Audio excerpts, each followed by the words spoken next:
Let's see how long this delay is. What's our lag between us, the satellites, and back down to YouTube? Let's see what the delay is. Taking a little bit. There we go. About 3 or 4 seconds, I think we got the delay.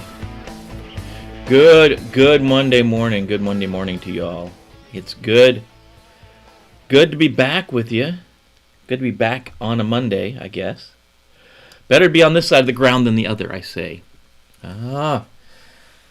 Eric, good Monday morning to you, Eric. Good to see you, sir. Today, early coffee's in a Dallas cup. Hold on. Wrong pipe, I think. Oh, good morning. Happy November, guys. Happy November. We made it to almost. I'll bring this volume down a little bit. Even though move the microphone's way up there, and I'm trying to get the sound right. Trying to work it out. You guys tell me. So how's the sound? So, we've been doing Cup of Cyber for about almost a year. Started January. It's changed quite a bit. Cup of Cyber has gone through some dramatic changes since we started in January. It's been a roller coaster for sure. We've been up and down and all around. Got to this format. Is this format, I guess the question, here's the poll question of the day for you guys. If you're on live, if you're watching this later, I'd love to see a comment below.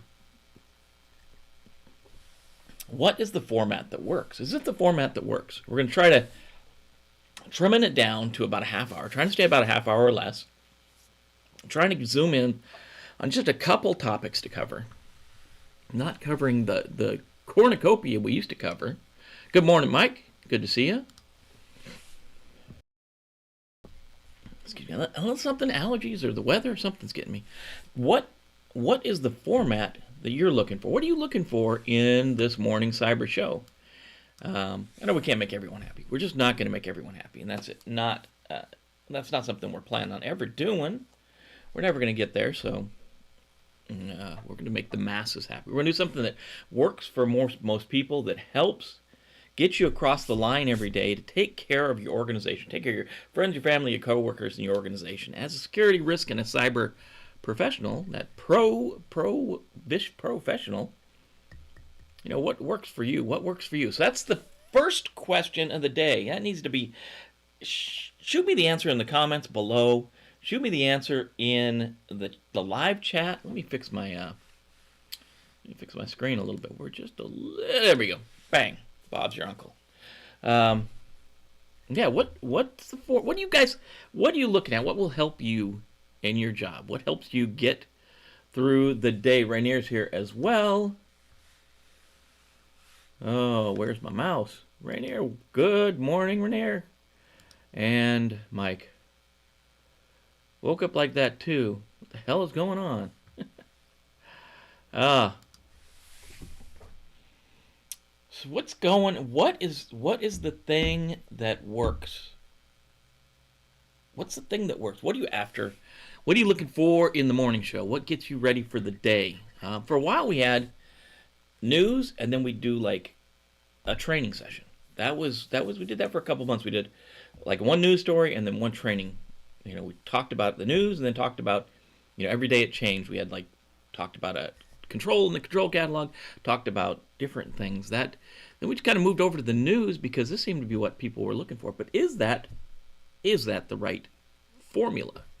Because we only have a finite amount of time. We're coming up on the year. Things have, the group has grown like crazy. The group of you folks out there that take care of each other, man, and I'm just happy, so happy you guys come in just to listen to me talk. I feel like I'm just the facilitator for the group, making things happen for all of us. So that's one thing. That's the one thing. The second thing is a little more trivial. It is. I'm talking on mute there. It's a little bit more trivial. Is we had Halloween. Halloween happened. We had the Halloween festivities on Friday. and it was good. And then as soon as that was over, we jumped right into putting Christmas trees up. Is it time to put your Christmas tree up, or should you wait till after Thanksgiving? That's my question. So Mike's got one vote for training. So I guess I should have had three options. Do we do news and training, just training, or just news? I guess that's the trifecta to go for as we drive this forward. Talking about the live show every morning, or how do we best service the community that's growing, this group that's growing? That's what I want to know. I'm here for you guys. I'm going to be here in the morning trying to push this thing forward. Anyways, so what works best for you? Do you need to know what's going on? Do you need to be armed with the news of the day? Or is it the training that you guys are looking for? Is it the training mission? Yeah, jobs. Maybe we have one day, and that's good. Mike's always got some great ideas. Jobs. How's the industry changing towards the topic of the day? Where to get those jobs? That's a great idea. Maybe one day we zero in on just jobs. There's a ton of recruiters out there that probably want to talk to you guys. Maybe do a live session. We talk about those. What's the industry looking like? Maybe we interview. Bring someone in. I got a weird. Sorry about that. Right there, we got a little bit of light. I didn't shut the curtains, and now I'm getting light from across the room. Just a sliver of light coming in. Let's see. I like the news of the day, but sometimes providing ways to prevent some of the ransomware attacks or some sort of training. I guess news and training will be my take. That's Mike, Eric, you guys team up. You come up with some great ideas. It's hard. Be a little more challenge. You're putting the challenge on me. Is what you're doing. You're putting the challenge on me. The control. I love the control catalog. I love the NIST control catalog. I'm a big fan of the RMF and the CSF. I think they do a great job, especially providing you don't pay anything for them. So here's a thought. Here's a thought for you guys out there watching this live or you're watching it recorded. Pick one news story, and then talk about the protection, and talk about one control that would help counter that. Eventually, we'd work through a ton of the controls.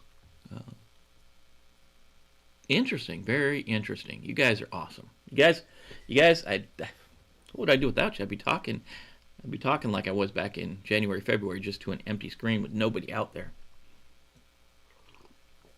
I kind of like that thought. Kind of like the way I like the cut of your jib, guys. I like the cut of your jib. Mike would like to talk more about RMF. I think looking at the folks that watch the show, they're obviously cyber security and risk folks out there. Probably the biggest population is risk folks, RMF folks. So yeah, it makes sense to talk more about the RMF. Talk about where it's going, because it's a freight train that's rolling down the track. NIST is just pushing documentation out like you wouldn't believe. And I tell you, and you guys know, we've got the RMF training that's out there, and it's totally, causing us to look at all our courses and modify them as we're going along, just because so many documents are coming out so quickly from NIST. They're pushing documentation that's been held up for so long. Started with 853 revision 5. They pushed that out.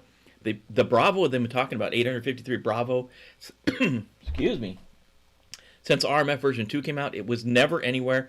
Then there was a draft that was out for about a month. Now it's released public. 80137 Alpha, the assessment model for the continuous monitoring, that dropped. They're dropping stuff, I guess, like it's hot. They're dropping it like it's hot, guys. Let me put that song on, but I'd get a copyright strike. Of course, So that's good. You got some good ideas in my head, um, Eric. Yeah. Some good thoughts. I think that's good. I think we stay focused on, laser focused on what we're doing.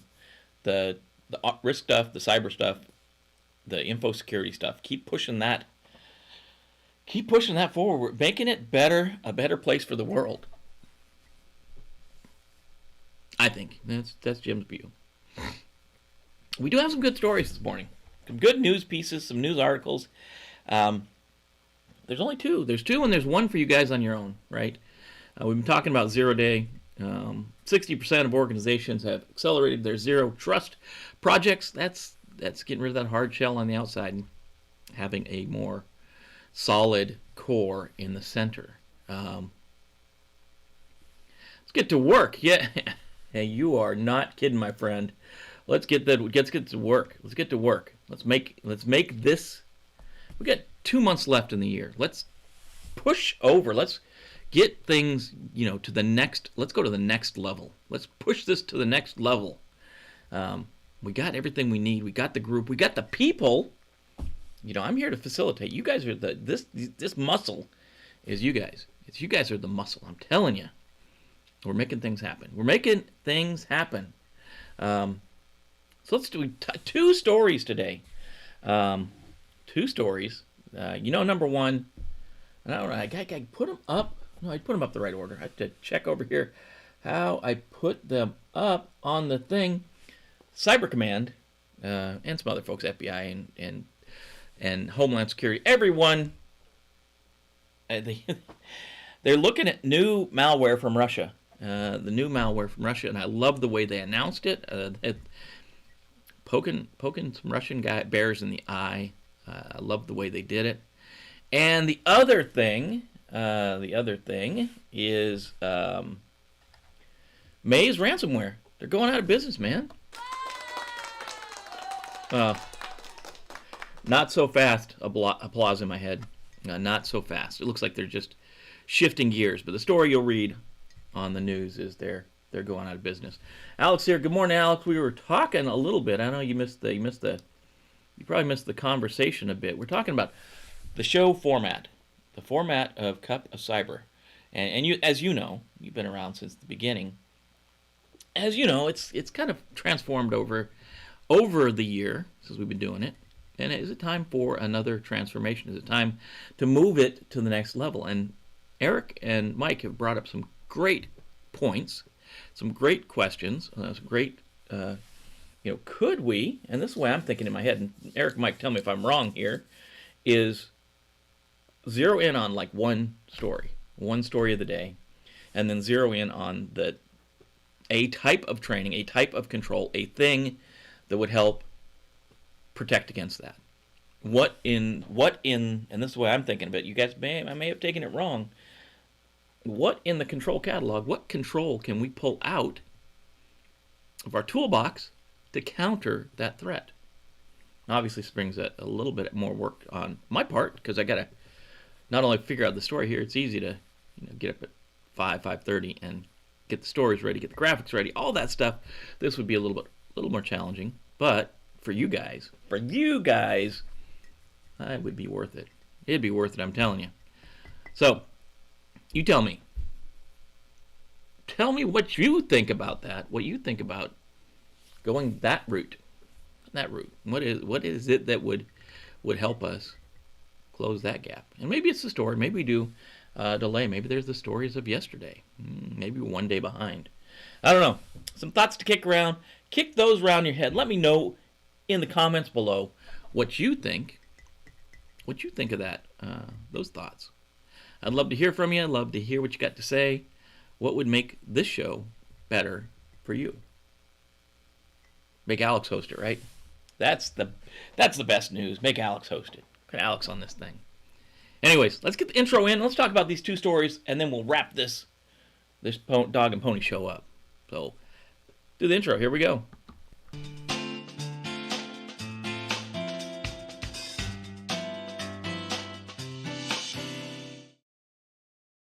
You know, the cup of this thing isn't supposed to stay up there for that. We've got to fix that intro, but I guess it's not too bad. It's not bad to be up there. It's not terrible. Not terrible. How's the sound this morning? Moving the microphones around. I'm showing just a touch in the yellow. Make sure it's not too loud, too crazy, too obnoxious in your ears. You know, that's the sound. The sound is important. I listen to the talking heads about the YouTubes. They say if your sound is wrong, that's going to be it. You're just out there. Alex got a big single article situation detail what controls could be applied, what should have been applied to address the situation, dig deep in who, what, when, why, how of the situation. Yeah, that would definitely have to be a story from the day before. We wouldn't be doing like right now we're doing the stories that came out this very morning. It's not a bad, Alex, you always, Alex, you got it going on, my friend. You got it going on. That's a good idea. It's November. We're pushing towards the end of the year. Let's see what we can do. And controls, man. Controls they're the beautiful thing. Common tools used, needed, including vendor tools. Yeah. Yeah. I think you're on to something. I think you're on to something, Alex. I think you got it going on. I think so, my friend. I think so. So let's jump into the news. Let's talk about Cyber Command. Cyber Command is out there digging around. U.S. Cyber Command exposed 8 new malware samples that were developed and deployed by Russian hackers in recent attacks. 6 of 8 samples are for the Comrat malware used by the Turla hacking group, and 2 of the samples are Cyber-Recon, used by APT28 hacking group. Yeah, I'm gonna throw this up on the screen. Evolution. Let's try it. Keep expanding. Make it better for you. It's got to be a show that is better for everyone. I think you're onto something. I love this name, Comrat. Comrat malware. That's awesome. Both Comrat and Cyber-Recon are malware families that have been used by Russian hacking groups for years, with Comrat being deployed in attacks for more than a decade. Evolved from the old agent BTZ malware. Both Trula and APT28 have consistently updated both tools and added evasion techniques to keep their malware undetected. Purpose of the government expose is to share recent versions of hacking tools with the general public so system administrators and other defenders can add detection rules and update their protective measures. You got to keep them updated, man. Got to keep them updated. On Thursday, U.S. Cyber Command's National Mission Force. Remember, that's where all the National Guards went. National Guard members, when they got activated, they went to the Cyber National Mission Force. We talked about them guys last week. The activation of all the National Guard folks going to the Cyber National Mission Force, CNMF. They uploaded samples of the new Comrat and Cyber-Recon versions to the Virus Total account, while the Cybersecurity Infrastructure Security Agency, CISA, in cooperation with the Federal Bureau of FBI Cywatch, published 2 security advisories describing Comrat and Cyber-Recon's inner workings. This is the first time. This is numero uno, time number 1, that the malware strains have been formally linked to Russia. Before they've just, we've had that kind of backhanded linkage. So this time, Cybercom, CISA, FBI, the alert marked the first time Comrat and Cyber-Recon have been formally linked to the Russian government cyber espionage units. Wow. The past Comrat has been used to target ministries of foreign affairs and a national parliament, while Cyber-Recon was used to target embassies and ministries of public affairs. Not public affairs, ministries of foreign affairs. The joint U.S. government advisory was published on Halloween by U.S. cybersecurity agencies This article says U.S. cybersecurity agencies have recently made it a habit to expose malware operators on well-known holidays as a way to send greetings to the foreign threat actors. I love this. This is their their tweet that went out. An implant dropper dubbed ComRat version 4, recently attributed by CISA-Gov and FBI, at CISA-Gov and at FBI, to Russian-sponsored APT Turla. It was likely used to target ministries of foreign affairs and national parliament. They have this little bear tripping up, dropping its little Halloween basket full of candy that's like the different names of the malware. Kind of a little bit funny, a little humor there. Yeah, and at FBI is good. You see the at CISA.gov. That's because they picked a wrong acronym. I'm telling you. CISA is a security certification. That's why you're getting confused, guys. There's another tweet they pushed out too. But no, the big thing about this is governments get zeroing down, and they're not afraid to pin this stuff on the Russians now. Sunlight, we're getting sunlight, more sunlight in up there. Interesting. Oh, yeah. So it's not really something you could, you definitely keep your stuff updated, right? Keep your systems patched, keep them updated. Train your users not to click on links. That's probably how you're going to get this stuff. What are the controls around this one, guys? Keep your systems updated, right? It's your update and patch process, right? Your patch management process, your compliance management process, that kind of stuff. That's what's going on there. And over here at Mazeland, over with Maze, do this. Maze Ransomware. Their second story of the day. Maze ransomware operators are shutting down their operation for more than 1 year. That appeared on the threat line. It's weird. If you read this one, this is my security affairs. Some tongue tying in this one because maybe it's written by someone. English is a second language, maybe. Yeah, I think so. Yeah, it's probably somebody with English as a second language. Maze cybercrime gang is shutting down its operations. It was considered one of the most prominent and active ransomware crew since it began May 2019. The gang was the first to introduce the double extortion model in the cybercrime landscape in the end of 2019. You guys know what I think about Maze. I think this is an organization. These guys are organized. They work like a company. They work like a for-profit company. That's what they are. They're making a ton of money. Yeah. They were the first one to have this double-pronged attack where they steal your data in addition to encrypting it. So if you have backups, you still are in trouble because they're going to post your data to a leak site. And that's what they dubbed the Maze News. That's where they put the leak site. The leak site contains each victim, the data related to the infection, including the date of the attack, some of the stolen documents, office text, PDF files, the size of the stolen data, and the list of the IP addresses and the machine names of infected servers. Maze News site was also published press releases and activities about the group. The double extortion technique was later adopted by other gangs, including Revil, Doppelpaymer, Netfilm, and Clop. A bunch of people. They infected a bunch of people. They stole data. They put a bunch of stuff. According to Bleeping Computer, Maze has stopped encrypting new victims since September. And it's collected its last payments from victims. This week, Maze has started to remove victims from their dark leak site, except for two organizations that had all of their data published. So it looks like Maze is going out of business.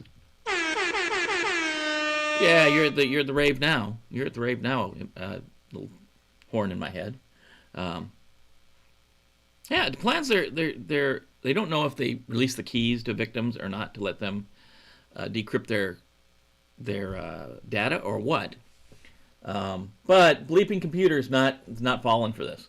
Bleeping Computer speculates that Maze affiliates have switched to the Egregor operations, the gang that recently hit the game developer Crytek, and leaked files allegedly stolen from the systems of its gaming firm Ubisoft. Egregor is believed to be the same underlying software as both Maze and Sekhmet, as they utilize the same ransom notes, similar payment site naming, and much of the same code. It was also confirmed by ransomware threat actor who stated that Maze, Sekhmet, and Egregor were the same software. So, you think Maze is going out of business. Goodbye, Maze. Goodbye. See ya. But no. Again, they're just changing their tactics. They're moving around. They're doing something new. And again, these guys they're in it for the money. So they're not going to go away until they stop making money. Really, it doesn't, unless they get caught or they stop making money. That's it. They're not going out of business. They're just changing. They're evolving like we are. Oh man, that's crazy. What are you going to do? What are you going to do about Maze, right? So we have the 3 and 3. We have the 3 and 3 that we talk about.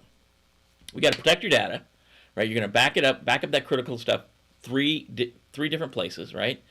2 of those are going to be on different types of media, and one of them is going to be offline. Should be automated, and it should be the amount of data that you can afford to lose. That's what it should be. And then the other 3, 3 plus 3. The other one is don't have exposed RDP sessions on unsecure networks. And we're not just talking about the internet. I'm talking about untrusted connections between you and other people, other vendors, third parties, business partners, those kind of things. Number 2, patch all your stuff, including your VPN connections, right? If you're using VPNs, which is what you should be using, a VPN to connect to your RDP session, make sure that stuff is patched, it's updated, it's kept current, and it's not a vulnerable version. And then number 3, train your end users. Train your end users. I don't know. Alex got a good question here. Anyone notice that we've never seen Maze and Mako in the same room? I think that's a very good question. Where's Mako right now? We're talking about Maze right now. Where's Mako? Suspiciously missing. That's a pretty good question. I think it's a pretty good question. So that's the 3 and 3 that we always talk about. Last week we talked about another dark reading. Dark reading gave us 6 things that you can do to protect from ransomware. I think we cover in our 3 and 3 we cover all those things. I think it's stuff we've talked about for months now. Interesting to see what happens with Maze. I don't think they're going out of business, guys. I don't think they are going out of business. And I know that we usually lead in with this. I don't know why we didn't lead in with this.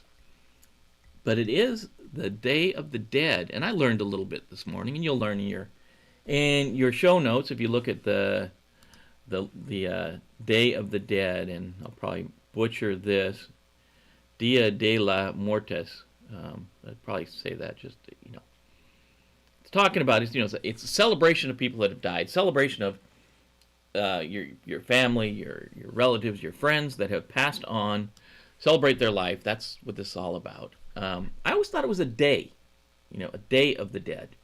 But if you go to this site, dayofthedead.holiday, it actually starts, after Halloween, starts at midnight, at 12 a.m., November 1st. And that's Spirits of the Children. And then on November 2nd at 12 a.m., that's the Spirits of the Adults. And then at noon on the 2nd is the Spirits of all the Dead. So it's really like 2 days. 2 days of the Dead. So it goes through today. And then, there's some links about how to celebrate, that kind of good stuff on there. I think it's, check it out. It's a good website. It's a good place to go. Check out Day of the Dead. That's what you got today. Day of the Dead, really 2 days of the Dead. Never knew that before. So that's what we got going on. Hit our about 30-minute mark. I do want to bring it up again. If you can, share the site. Share this site if you would. It helps oh so much. Hit the subscribe if you haven't yet. Hit the bell to be notified when we go live. Drop a comment in the comment below.